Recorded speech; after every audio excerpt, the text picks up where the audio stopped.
नमस्कार.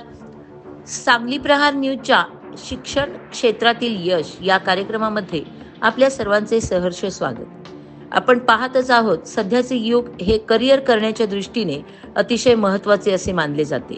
विद्यार्थी, त्याचबरोबर पालक आणि शिक्षक वृंद या सर्वांनीच शैक्षणिक क्षेत्रात अतिशय मोलाची अशी कामगिरी करत आपल्या देशाचे नाव जगाच्या नकाशावर अगदी वरच्या ठिकाणी आणले आहे. हाच ध्यास घेऊन कुमारी स्नेहा विलास माने या विद्यार्थिनीने सुरुवातीला अपयश आले तरी खचून न जाता MPSC परीक्षेमध्ये 2022 साली चांगल्या मार्काने पास झाले आणि सध्या तिचे नागपूर येथील ट्रेनिंग संपून सिंधुदुर्ग या ठिकाणी तिचे गटविकास अधिकारी म्हणून नियुक्ती झाली आहे. आपण जाणून घेऊयात तिचा यामागचा खडतर प्रवास. नमस्कार. सांगली प्रहार न्यूज मध्ये आपल्या सर्वांचे सहर्ष स्वागत करीत आहोत. प्रयत्ने वाळूचे कण रगडिता तेलही गळे या उक्तीप्रमाणेच आज आपण MPSC पास आउट होऊन ट्रेनिंग आणि त्यानंतर लगेचच पोस्टिंग होत असलेल्या स्नेहा विलास माने हिच्याकडे आलेलो आहोत. नुकतीच 2022 मध्ये तिनं MPSC ची जी परीक्षा आहे तर ती क्लिअर केलेली आहे. मेन्स ॲज वेल एज प्री मेन्स असे त्यामध्ये ज्या काही स्टेप्स असतात तर तिनं उत्तम पद्धतीने त्या पूर्ण केलेल्या आहेत आणि आता सध्या तिचं ट्रेनिंग चालू आहे आणि या ट्रेनिंग पिरियडमध्येच ती आपल्या घरी आलेली आहे 2 दिवसाच्या सुट्टीसाठी आणि आपण आज तिला भेटत आहोत. तर थोडक्यात तिचा हा प्रवास कसा आहे आणि काय काय अडचणी तिला यामध्ये आल्या आणि भविष्यातला तिचा मानस काय हे आपण जाणून घेऊया. नमस्ते. नमस्कार. नाव? माझं पूर्ण नाव स्नेहा विलास माने. स्नेहा, ही जी MPSC ची परीक्षा द्यायची आहे आणि एक आपण शासकीय अधिकारी होणार आहोत किंवा व्हायचं आहे, ते खरोखर एक खडतर आणि कठीण असा एक प्रवास आहे. म्हणजे ही एक प्रकारची दीर्घ अशी साधना करावी लागेल आपल्याला, तर ती पूर्ण करावी लागते आणि त्याच्यासाठी खरोखर आपल्यामध्ये खूप पेशन्स पण लागतात. तर ही प्रेरणा तुला कशी मिळाली आणि त्यासाठी तू कोणकोणते प्रयत्न केलेस? अगदी खरं आहे की एक प्रकारची साधनाच आहे. MPSC चा प्रवास माझा घरातूनच सुरू झाला. माझी भावंड याची तयारी करत होते. तसंच मग त्यामुळं मला एक अधिकारी असणं वगैरे याची थोडी कल्पना होती किंवा त्याच्यासाठी सेवेबद्दल भावंडांवर कल्पना होती आणि महिलांचे त्यामुळे मग महिलांच्या ज्या काही समस्या असतील किंवा एक महिला म्हणून मी जे काही गोष्टी सफर केल्या असतील तर त्यांच्या समस्या आणि त्यांच्याबाबत काम करायची संधी या क्षेत्रात मला मिळेल याची पूर्वकल्पना होती. त्यामुळे प्रशासकीय सेवेत शासकीय सेवेत यायचं आधीच ठरवलं होतं. खूप छान. आता हे सगळं करताना म्हणजे या सगळ्या बाबी आल्या तर त्यासाठी प्रत्येक वेळी आपण बघतो की मार्गदर्शन हे खूप महत्त्वाचं आहे. तर हे तुमच्या MPSCच्या ज्या एक्झाम्स आहेत तर त्याच्यासाठी ट्रेनिंग अकॅडमीज असतात. तर ह्या सगळ्या ज्या मार्गदर्शन क्लासेस आहेत म्हणजे तुम्हाला मार्गदर्शन करायला, तर तू कोणकोणते क्लासेस यासाठी जॉईन केलेस? खरं आहे, घरातून कुठलंही म्हणजे आधी बॅकग्राऊंड नसल्यामुळं गायडन्स ही खूप मोठी गोष्ट आहे. म्हणजे या क्षेत्रात म्हणजे तुम्हाला लागणारा कालावधी किती असेल हे गायडन्सवरच डिपेंड करतं. सुरुवातीच्या म्हणजे पूर्वतयारी किंवा काय असते MPSC हे मला युनिक अकॅडमी कोल्हापूर शिवाय मग इतर MPSCच्या पूर्ण प्रवासात स्टेप अप अकॅडमी यांच्याकडून मला हे मार्गदर्शन मिळत गेलं.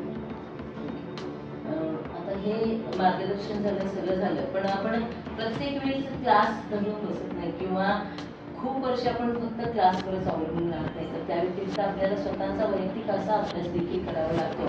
तर त्यावेळी सुद्धा त्याच्यासाठी आवश्यक असलेल्या काही नोट्स किंवा आपण बघतो की बऱ्याच अशा शैक्षणिक संस्था आहेत तर त्या क्लाससाठी विद्यार्थ्यांना वेळ मिळत नाही. कारण असं नाही आहे की तुम्ही फक्त विद्यार्थी दशेतच MPSC च्या परीक्षा देताय. तर बऱ्याच ठिकाणी आम्ही पाहतोय किंवा आपण बघतो की जनरली हे MPSCच्या परीक्षा आपण ज्या देत असतो तर ते अवघड असल्यामुळे यासाठी कठोर असे परिश्रम घ्यावे लागतात आणि बरेच वर्ष आपल्या करिअरचे निघून जात असल्यामुळे प्रत्येकजण काय करतं, आपल्याला ज्या संधी येतात नोकरीच्या तर त्या सुद्धा ते घेत असतात. म्हणजे नोकरी करत करत सुद्धा MPSCची परीक्षा हे लोक देत असतात, हे विद्यार्थी देत असतात. तर तुझा असा काय अनुभव आहे? हो, याच्यासाठी म्हणजे मी जे अटेम्प्ट दिले ते साधारण साधारण 5 अटेम्प्ट दिले, बऱ्याच मेन्स दिल्या, म्हणजे इतर परीक्षा पण ट्राय करत होते, तरी राज्यसेवेसोबत इतर की बाबा नोकरीचा एक ऑप्शन म्हणून मग 2022च्या या सिलेक्शनच्या पूर्वी मी भूमी अभिलेख खात्यात सर्वेअर कम सिटी सर्वे क्लार्क असं काम करत होते आणि माझी जी मुलाखतीची प्रिपरेशन होती ते जॉब 22च्या मुलाखतीची ते जॉब करत करतच केली गेली होती. सो म्हणजे ही लांब प्रोसेस असल्यामुळं आपल्याला इतर पर्याय किंवा सायमल्टेनियसली जॉब करणं गरजेचं असतं. याच दरम्यान आपण पाहत आहोत की 2020-21चा जो काळ होता तर तो भयंकर अशा कोरोनासारख्या महामारीचा काळ होता. पूर्ण जग यासाठी म्हणजे याला तोंड देत होतं आणि सर्व विद्यार्थी देखील आहेत तर त्यांचं ऑनलाईन प्रशिक्षण चालू होतं. त्याचप्रमाणे एकत्र येऊ शकत नव्हते, त्यामुळे ह्या महत्त्वाच्या ज्या प्रशासकीय परीक्षा होत्या तर त्या देखील पुढे ढकलल्या गेल्या. तर असा काही तुझा अनुभव आहे का? हो, जवळजवळ त्या 2-3 वर्ष गेली, म्हणजे प्रत्येकाचीच, माझीच नाही प्रत्येकाची, कारण कोरोना कालावधीत परीक्षा कंडक्ट करणं खूप अवघड होतं. त्यामुळे तो कालावधी खरंच पुढे गेला, म्हणजे करिअरची ती 2-3 वर्ष वाढली. त्यामुळे 2025ला हिचं सिलेक्शन झालेलं आहे ट्रेनिंगसाठी आणि सध्या नागपूर येथे CPTP या अंतर्गत तिचं ट्रेनिंग चालू आहे. तर हा ट्रेनिंगचा कालावधी किती वर्षाचा असतो? हा साधारण पूर्ण CPTPचा प्रोबेशन पिरियडचा कालावधी 2 वर्षाचा असतो. त्यातलं आता माझं फक्त पायाभूत प्रशिक्षण पूर्ण झालेलं आहे. भविष्यात इथून पुढचा मानस काय असावा? माझं जे पद येतं ते ग्रामविकास खात्याअंतर्गत येतं आणि भारताचा विचार केला तर बरेच म्हणजे अजून सुद्धा रोजगारात शेतकरी किंवा शेती हा खूप महत्त्वाचा भाग आहे आणि मला आणि गाव असं म्हटलं तर त्यात शेतकरी हा खूप मोठा रोल प्ले करत असतो. त्यामुळे मला शेतकरी शिवाय ग्रामीण महिला यांच्यासाठी काम करायला आवडेल. शिवाय शासकीय यंत्रणेत कागदावरती खूप सुंदर योजना किंवा खूप जास्त चांगल्या प्रकारे विचारपूर्वक योजना मांडलेल्या असतात. त्या 100% जरी इम्प्लिमेंट झाल्या तरी त्या शेतकरी असू देत किंवा आपल्या समाजातील सगळ्या घटकांसाठी खूप काय म्हणतात उपयुक्त आहेत किंवा फायदेशीर. त्यामुळं अंमलबजावणी प्रॉपर होणं माझ्याकडून माझ्या विभागातली माझ्या योजनांची हे माझा मोठो असेल. खरोखरच जी व्यवस्था आहे आपली भारताची तर ग्रामीण विकास किंवा ग्रामविकास आणि महिलांचा विकास व्हावा आणि एक भारताच्या नकाशामध्ये ग्रामीण महिलांना एक वेगळं स्थान मिळावं यासाठी माने इथून पुढे कार्यरत राहणार असा तर तिचा मानस आहे. मला एक सांग की येणारी जी मुलं आहेत म्हणजे आताचे जे विद्यार्थी आहेत ज्यांना MPSC परीक्षा द्यायची आहे आणि आता आपण बघतोय की सगळीकडे ह्या ज्या स्पर्धा परीक्षा आहेत ना त्याचा एक प्रकारे पेव फुटलेला आहे. तर आपण तिथं पोचत नाही किंवा त्यामध्ये जात नाही तोपर्यंत प्रत्येकाला असं वाटतं की हां ते खूप सोपं आहे, इझी आणि आपण करू शकतो.